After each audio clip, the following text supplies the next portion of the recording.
Self-care. You hear about it everywhere, right? It's supposed to be the answer to stress, to burnout, to everything. But what happens when you're doing all the things and it's just not working? Let's get into why that might be.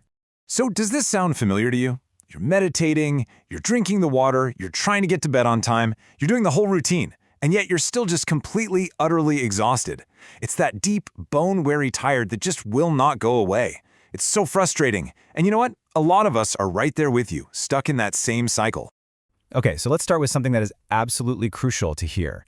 If self-care isn't fixing your burnout, it doesn't mean you're failing. The problem might not be you at all. It might be something that no bubble bath on Earth can solve, because the real issue might be coming from the outside. To really get our heads around this, we kind of have to look at how the whole idea of self-care has changed over the years, because it wasn't always this personal, cure-all chore that it's kind of become today. You see, the concept of self-care actually started out as a form of protection. It was a pretty radical idea, especially for people like activists and caregivers, folks who are constantly facing these draining external pressures. For them, self-care was meant to be a shield. But somewhere along the way, that idea got twisted. Self-care went from being a protective tool to a personal mandate. The message subtly became, hey, if you're struggling, you're just not doing enough for yourself. All of a sudden, the burden of fixing these huge systemic issues was placed right on our individual shoulders. And that shift, it has a massive impact. Because your exhaustion stops being a warning sign, a red flag that something in your environment is wrong. Instead, it gets reframed as your personal failure. And then you end up feeling guilty for being tired, which of course just adds a whole other layer of stress. It's a vicious cycle. So, if the problem isn't you, what is it? Well, a lot of the time it's the environment itself. Let's take a look at what actually creates the kind of chronic stress that no amount of self-care can fix on its own. I mean, some of the causes are pretty obvious. We've all been there, right?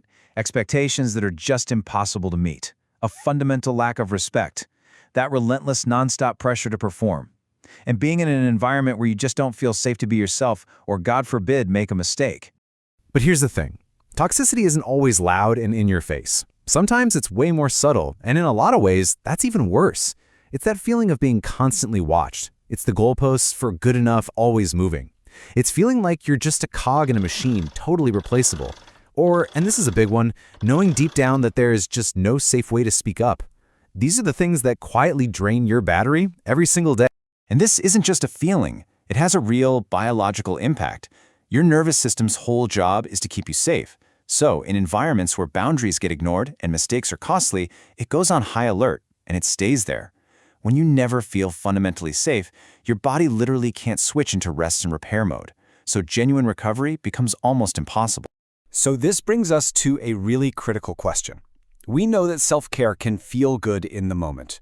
But is that feeling just temporary relief? Or is it actual, real healing? And how can we even tell the difference? Well, the answer really lies in understanding this huge distinction between coping with a problem and actually healing from it. They are two very, very different things. And honestly, confusing them is right at the heart of this whole self-care burnout cycle. Think about it like this. On one hand, you have coping. That's what most self-care gives you. It helps you survive the day. It provides some temporary relief, but, and this is the key, it does not change the harmful conditions that are causing the stress in the first place. On the other hand, you have healing. Healing requires change. It means reducing stress at the source, and that's what supports real, lasting recovery. Now look, coping skills are absolutely essential. We all need them. But we can't mistake them for the solution. Coping is about surviving the storm. Healing is about finding a safe harbor to get out of the storm altogether. So, all of this leads us to the final piece of the puzzle. If personal responsibility isn't the whole answer, then what is? Well, the solution involves a big shift in our focus, from just individual resilience to the idea of a shared well-being. Collective well-being is this understanding that our mental health doesn't just exist in a vacuum.